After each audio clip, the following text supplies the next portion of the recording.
Mapuso plastic waste materials naman ginahimo nga eco bags sa mga kabanwahanan sa probinsya. Importansya sa upcycling ginaduso. Nakatutok, Zen Kilantang Sasa.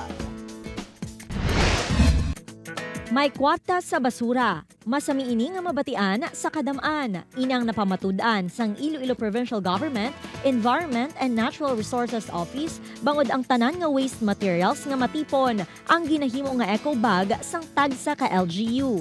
Isa na diri ang campaign posters nga natipon nila sa tinalikdan nga eleksyon. Nangita kita sa mga women's group, through man sa mga municipalities, may mga groups ini nga nagapanahi.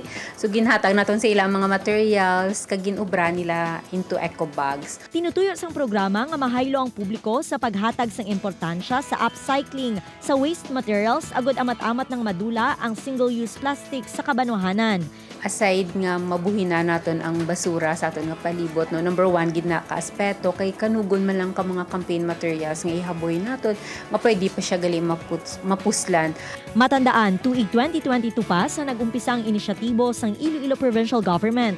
Handuman sang probinsya nga makabulig sa pumuluyo sa di nagaserbe ini nga alternatibo nga pangabuhian sa mga tao. Upod kay Cirilo Randuque, Zen Kilantang Sasa, One Western Visayas.